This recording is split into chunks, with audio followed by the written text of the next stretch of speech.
Chapter 5 leadership by Brian Tracy. Leader रणनीतिकार होते हैं। लीडर अच्छी रणनीतियां और योजनाएं बनाते हैं। व्यवसाय में सफल स्त्री पुरुषों के साथ काम करते वक्त मैंने इस बात पर गौर किया है कि वे योजना बनाने में बहुत अच्छे होते हैं। रणनीतिक सोच कैसे करनी है, यह सीखने में उन्होंने समय लगाया है या उन्हें सिखाया गया है। रणनीतिक सोच का मतलब है लंबा दृष्टिकोण रखना। इसका मतलब है बड़ी तस्वीर वाली सोच में संलग्न होना। लीडर कुछ करते समय हर चीज़ को देखते हैं और सभी चीज़ों को देखते हैं जिनका उन पर प्रभाव पड़ सकता है। वे खुद को ज़्यादा बड़े संसार का हिस्सा मानते हैं। वे इस संदर्भ में सोचते हैं, अगर मैं यह करता हूँ तो क्या होने की संभावना है, मेरे प्रतिस्पर्धी किस तरह प्रतिक्रिया करेंगे, मेरे मित्र और शत्रु किस तरह प्रतिक्रिया करेंगे, बाजार क्या करेगा, क्या हो सकता है। लीडर उस क्षेत्र में विशेषज्ञ होते हैं जिसे मैं एक्स्ट्रापोलेटरी सोच, ज्ञात तथ्यों के आधार पर भविष्य का अनुमान लगाना कहता हूँ। आज जो हो रहा है उसके आधार पर वे सटीक भविष्यवाणी कर सकते हैं कि भविष्य में क्या होने वाला है। आज ग्राहक जो खरीद रहे हैं वे उसकी प्रवृत्तियों को देखते हैं। इस आधार पर निर्णय लेते हैं कि भविष्य में वे ग्राहक कैसे प्रोडक्ट और सेवाएं खरीदेंगे या उनकी उम्मीद करेंगे।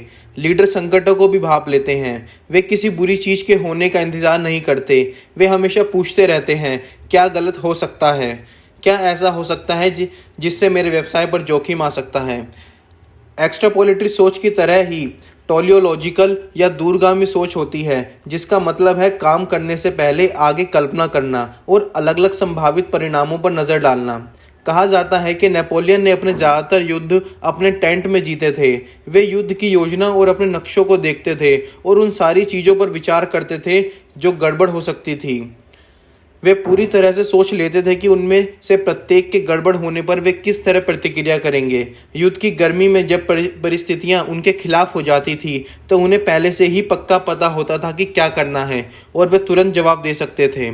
अच्छे रणनीतिक विचारक हमेशा उन लोगों से ज़्यादा लाभप्रद स्थिति में रहते हैं जो पहले से सोचने में समय नहीं लगाते। रणनीतिक योजना बनाना। लीडर्स को अपने संगठनों के लिए एक रणनीतिक योजना यानी स्ट्रेटेजिक प्लान बनाना चाहिए। 6 मुख्य प्रश्न हैं जिनका जवाब देकर आप कारगर योजना बना सकते हैं। पहला, आप इस समय कहाँ हैं। कोई भी रणनीतिक योजना कंपनी की स्थिति के पूर्ण आकलन से शुरू होती है। अगर आप अपनी वर्तमान स्थिति को ही नहीं जानते हैं तो आप यह भी नहीं जान पाएंगे कि अपने रणनीतिक लक्ष्य हासिल करने के लिए आपकी कंपनी को कौन से कदम उठाने चाहिए। निश्चित और विशिष्ट बने। हर व्यावसायिक इकाई या प्रोडक्ट के क्षेत्र में अपनी बिक्री, मुनाफे, संपत्तियों, रुझानों और प्रतिस्पर्धी स्थिति को तय करें। दूसरा, आप आज जहां हैं वहां कैसे पहुंचे। यहां ईमानदारी बहुत महत्वपूर्ण है। ये वे कौन से निर्णय थे जिन्होंने आपको वर्तमान स्थिति में पहुंचाया।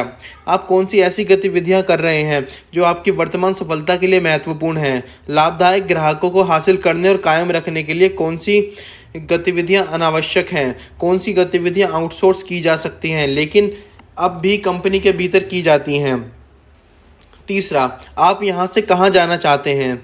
एक बार जब आप यह तय कर लें कि आप आज कहाँ हैं और क्यों हैं तो अब आपको यह पहचानना चाहिए कि आप कहाँ जाना चाहते हैं। विस्तृत बने। मिसाल के तौर पर पहचानें कि आज से 5 साल बाद एक आदर्श संसार में आप कौन से प्रोडक्ट बेच रहे हैं, कैसे ग्राहकों को बेच रहे हैं और किस तरह के वित्तीय परिणाम हासिल कर रहे हैं। चौथा, आप आज जहां हैं वहां से उस जगह तक कैसे पहुंचे जहां आप जाना चाहते हैं। हर चीज़ की सूची बनाएं जो आपको उस आदर्श भविष्य को हासिल करने के लिए करनी होगी जिसका आपने अभी अभी वर्णन किया है।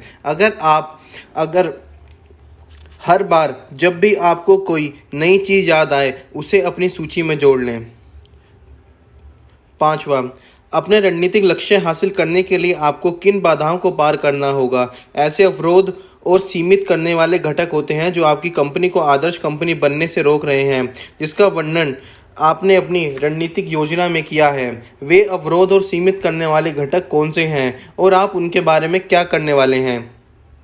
छठा, आपको अपने रणनीतिक लक्ष्य हासिल करने के लिए किस अतिरिक्त ज्ञान या संसाधनों की ज़रूरत पड़ेगी। हमेशा नई बुनियादी सक्षमताएं होती हैं जिन्हें हासिल करना जरूरी होता है, तभी कंपनी ग्राहकों के लिए प्रासंगिक बनी रह सकती है और अपने प्रतिस्पर्धियों से आगे रह सकती है। मिसाल के तौर पर आज कई कंपनियों के स्टाफ में सोशल मीडिया विशेषज्ञ होते हैं। परिदृश्य नियोजन साधन। रणनीतिक योजना बनाने के लिए लीडर जिन सर्वश्रेष्ठ साधनों का इस्तेमाल कर सकते हैं उनमें से एक है परिदृश्य नियोजन। इस प्रक्रिया में आप 3-4 विस्तृत परिदृश्य बनाते हैं जो वर्णन करते हैं कि आपकी कंपनी और कारोबार का परिवेश 5, 10 या 20 साल बाद कैसा हो सकता है। हर परिदृश्य हर मायने में विस्तृत होना चाहिए। इसमें यह वर्णन होना चाहिए कि आप कौन से प्रोडक्ट बेच रहे हैं, आपके ग्राहक कौन हैं, आपके प्रतिस्पर्धी कौन हैं और ये क्या अलग कर रहे हैं। कौन से बाहरी या परिवेशीय प्रभाव जैसे नियामक संस्थाएं आपके व्यवसाय को प्रभावित कर रहे हैं और कैसे। एक बार जब आपके पास भावी परिदृश्य आ जाता है तो आप वहां से पीछे हटकर वर्तमान तक आ सकते हैं और यह पता लगा सकते हैं कि आप परिदृश्य की तैयारी करने के लिए आपको क्या करना चाहिए। इसी समय से अगर यथार्थवादी भावी परिदृश्य दिखाता है कि कोई प्रतिस्पर्धी आपके प्रोडक्ट को कम दाम पर बेच रहा है तो आप इस स्थिति को रोकने के लिए इस समय क्या कर सकते हैं। अपनी शक्तियां केंद्रित करें। अच्छी रणनीति का एक महत्वपूर्ण पहलू अपनी शक्तियों को केंद्रित करना है। खुद की, अपने कर्मचारियों की और अपनी कंपनी की ओर देखकर पता लगाएं कि आपकी शक्तियां क्या हैं, फिर उन्हें वहां केंद्रित करें जहां महत्वपूर्ण परिणाम मिल सकते हैं। आप बाजार में अपने प्रतिस्पर्धियों के सबसे कमजोर क्षेत्रों पर भी ध्यान केंद्रित कर सकते हैं। उन क्षेत्रों में अपने प्रतिस्पर्धियों से भिड़ने में कोई तुक नहीं है जहां आप दोनों ही शक्तिशाली हों, लेकिन बाजार में उस कंपनी के लिए हमेशा अवसर होते हैं जो अनूठे गुणों की बदौलत अपने प्रोडक्ट या सेवा को अलग दिखाती है और एक खास बाजार खंड पर ध्यान केंद्रित करती हैं जहां इसके प्रतिस्पर्धी कमजोर हैं और जहां यह श्रेष्ठ बन सकती है।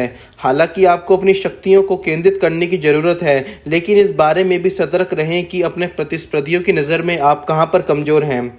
WPO यानी सबसे बुरे संभव परिणाम पर भी विचार करें। संकटों के संदर्भ में सबसे पुरानी चीज़ क्या हो सकती है?